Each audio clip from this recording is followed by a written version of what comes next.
کہ جو بندہ یہ وظیفہ پڑھے گا اللہ کا عرش ہل جاتا ہے. لا علاج بیماریاں ہوں، دکھ ہوں، غم ہوں، قرضے ہوں، مصیبتیں ہوں، ناکامیاں ہوں اور پریشانیاں ہوں، اور ایسے حالات کہ جو انسان کہے کہ بس سب تو موت ہی ہے، اس کے علاوہ کوئی راستہ نہیں. کوئی ایسی پریشانی ہو، اللہ کا نظام ہے کہ اس پہ وہ ملتا ہے جو انسان گمان نہیں کر سکتا، سوچ نہیں سکتا. یہ فیصل آباد کے ساتھ ماموں کانجن میں ایک درویش ہوتے تھے، صوفی عبداللہ صاحب رحمۃ اللہ علیہ. بڑے اللہ والے تھے، درویش تھے، اللہ سے مانگتے تھے، اللہ دے دیتا تھا.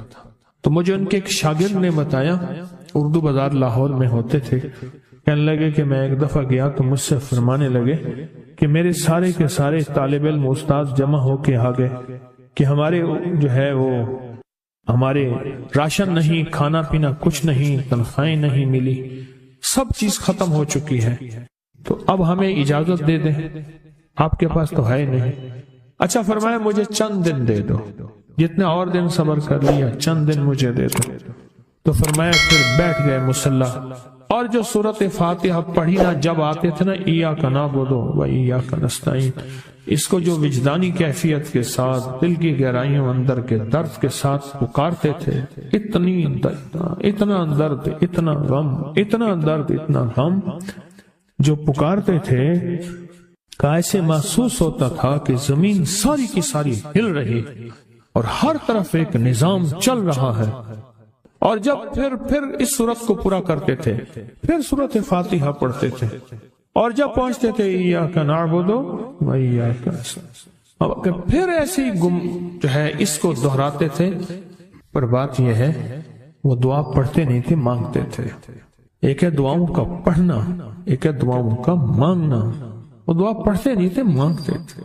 اور اللہ مانگنے والے کو دیتا بھی ہے، اللہ مانگنے والے کو عطا بھی کرتا ہے، اور اللہ کی رحمت مانگنے والے کے ساتھ سدا رہتی ہے، ہمیشہ رہتی ہے. وہ دعا پڑھتے نہیں تھے، مانگتے تھے. بس کہا کہ ایسے مانگے، ایسا مانگا، ایسا مانگا کہ اللہ پاک کو ترس آیا. چند ہی دنوں میں فرمایا اللہ نے دکھایا کہ یہ دیگ ہے سونے کی بھری ہوئی ہے، اور میں نے آپ کے حوالے کر دی. اور تھوڑا سی ایسی جگہ ہٹائی تو وہ دیگ نکل آئی. تو فرمایا پھر مٹھیاں سونے کی بھر بھر کے دیتے تھے، اور کہتے تھے اس کو حسب ضرورت خرچ کرنا، خیال کرنا، کہیں فضول خرچی نہ کرنا، اسراف نہ کرنا. اللہ کے خزانے ہیں اور برکت والے ہیں، کہ اللہ ناراض ہو کے چھین نہ لے، کہ اللہ ناراض ہو کے چھین نہ لے. مجھے ایک صاحب کہنے لگے کوئی ایسا عمل بتائیں، کوئی ایسا عمل بتائیں کہ میں چاہتا ہوں میری 7 نسلوں میں رزق ختم نہ ہو، جو مہنگائی اور حالات اور پریشانیاں میں دیکھ رہا ہوں. کوئی ہے عمل؟ میں کہا بالکل ہے. میں نے کہا روزانہ 40 منٹ بیٹھ، 40 منٹ صبح دوپہر شام، جو تیری تنہائی کا وقت ہو، کہ یا اللہ دنیا میں ایسی جگہ کوئی کہیں ہوتی، اکیلے بیٹھے رہتے یاد تیری دل نشی ہوتی، اکیلے بیٹھے رہتے یاد تیری دل نشی ہوتی. 40 منٹ کوئی ایسا بیٹھ 40 منٹ اس انداز سے مصلی پہ، کہیں بستر میں، کہیں ایسی جگہ جہاں سوئے نہیں، اور بس صرف ایک بار سورۃ فاتحہ پڑھا، اور اس کے بعد ایاک نعبد و ایاک نستعین کو دوہرا. جاگ رہے ہیں، دیکھتے رہیں، مجھے دیکھتے رہیں، میں آپ کو دیکھتا رہوں. آپ اللہ کے اور اس کے حبیب کے مہمان ہیں، آپ کو دیکھنا بھی ثواب ہے، آپ کو دیکھنا بھی ثواب. تو میں نے اسے عرض کیا کہ بس اس کو وجدان سے پڑھو، ایسے پڑھ کے رونگٹے کھڑے ہو جائیں، آنسو بہنے لگ جائیں، دل کے اندر کا درد اور دل کا اندر کا غم، اور اللہ کے سامنے حاضری، استحضار، اور یہ کیفیتیں تیری ہوں کہ بس اس کے علاوہ کوئی مجھے یاد نہ رہے. اس درد سے پڑھ 40 منٹ. 40 کے عدد کے ساتھ کائنات کے رازوں کا بڑا تعلق ہے. 40 کا جو عدد ہوتا ہے، بس 40 کے عدد کے ساتھ پڑھ، اور بہت توجہ سے پڑھ، اور بہت دھیان سے پڑھ، روز پڑھ. مجھ سے کہنے لگا کتنے دن پڑھوں؟ تو میں نے اس سے کہا مجھ سے یہ دن نہ پوچھ، تیرا دل خود بولے گا کہ فیصلے ہو گئے ہیں، بس ختم. دل خود بولے گا. یہ بتائیں کہ پیٹ بھرتے ہوئے کوئی گھنٹی بجتی ہے یا دل خود بولتا ہے کہ پیٹ بھر گیا؟ پیاس میں بھی کوئی کہتا تو نہیں ہے کہ آپ کی پیاس بجھ گئی ہے، وہ دل خود بولتا ہے کہ بس اب پانی کی ضرورت نہیں ہے۔ نیند سے دل بھر جائے تو بس دل نے بس اب سو لیا، وہ اٹھیں۔ اسی طرح دل خود بولے، دل خود بولے، کیا بولے؟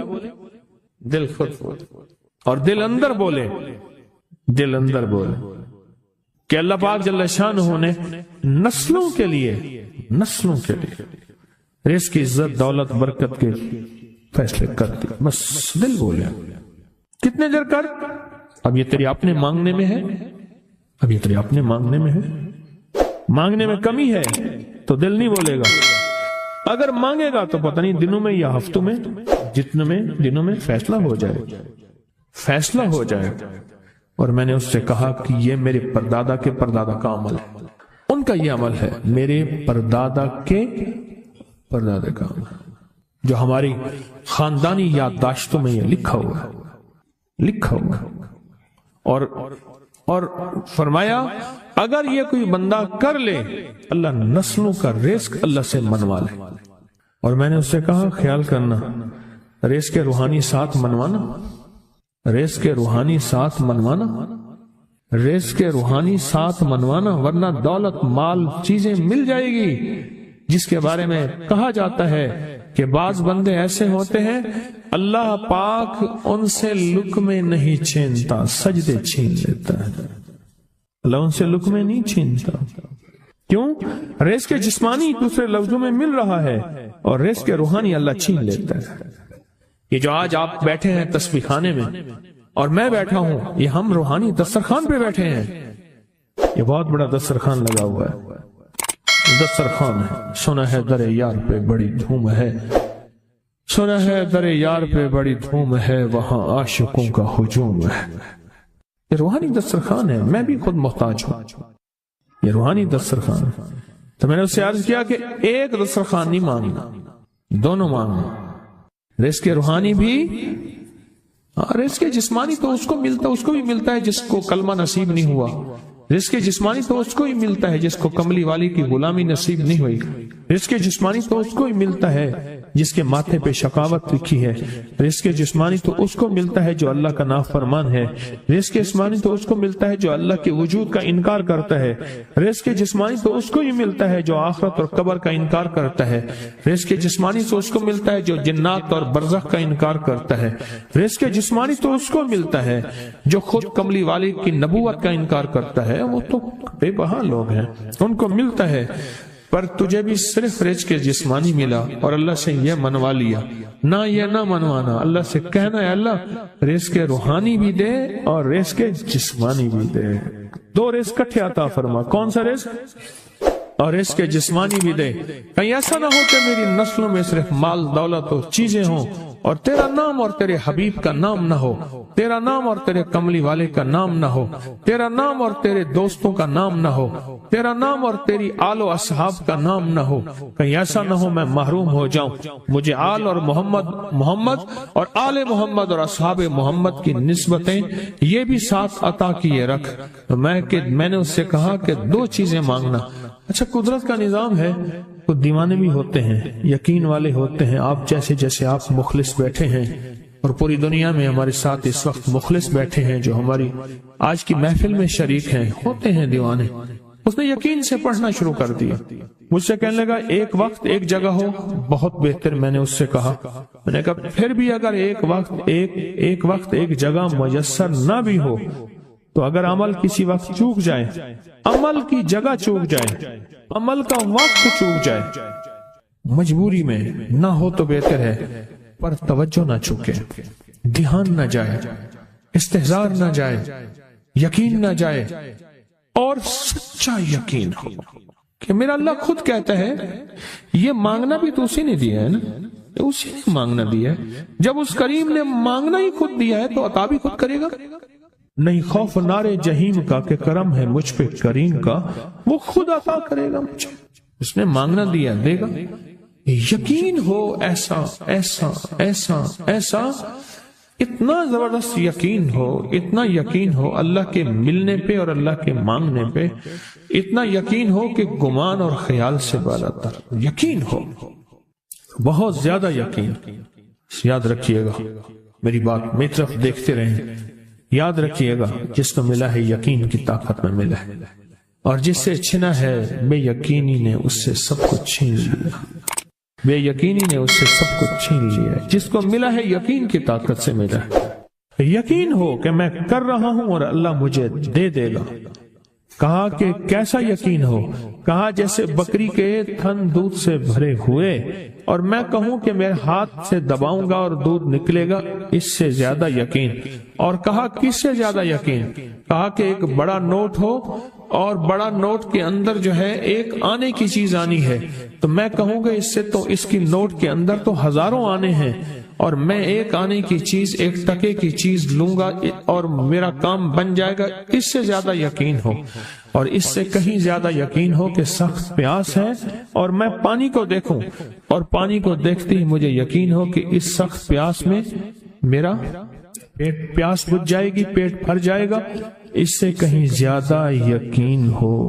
میں پھر بھی یقین کو نہیں سمجھا سکا، علم بھی محدود ہے، الفاظ بھی میرے پاس محدود ہیں۔ اس سے کہیں زیادہ یقین ہو، اس سے کہیں زیادہ یقین، اور بہت زیادہ یقین، اتنا یقین۔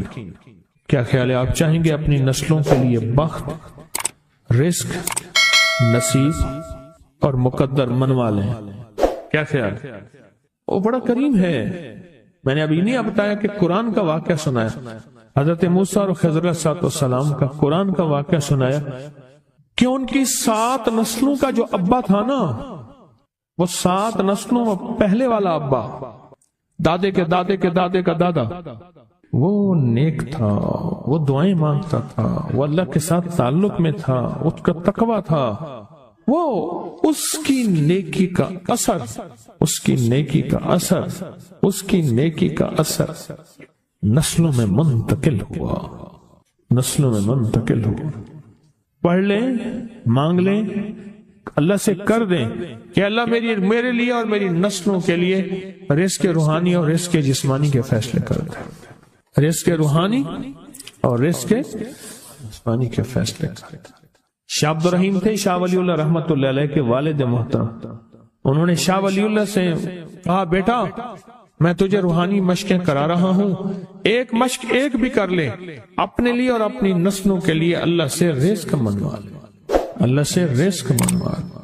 تو پوچھا کہ حضرت میں رزق کیسے منواؤں؟ میں کہ کچھ وقت ایسا نکالا کر، ایسا وقت نکالا کر 2 گھڑی اور 3 گھڑی کا، ایک ساتھ 2 گھڑی اور 3 گھڑی، ایک ساتھ تقریباً 21 منٹ کی ہوتی ہے، تقریباً 21 منٹ کی، 2 ساتیں مل جائیں تو 40 منٹ بنتے ہیں، تو ایک ساتھ 2 ساتھ 3 ساتھ کی گھڑی میں کہ بیٹھ کے نا سورۃ فاتحہ اور اس میں ایاک نعبد و ایاک نستعین کا تکرار اور استحضار کیا کر، اور ایسا کیا کر تیری آنسوں بہیں، تیرا دل روئے، تیری آنکھیں روئیں، تیرے رونگٹے کھڑے ہوں اور رواں اور اس کے اندر سے تیرا پل پل، تیرا من، تیرا جذبہ، تیری سوچیں بولیں، کیا بولیں؟ ایاک نعبد و ایاک نستعین۔ تو ایک میلہ تھا اللہ کے نیک بندوں کا، تو اس میں 70 اولیاء جمع ہوئے، 70 اولیاء جمع ہوئے۔ ہر اللہ کے ولی نے کہا کہ آپ کوئی ایسا وظیفہ بتائیں، ایسی تصریح بتائیں، ایسا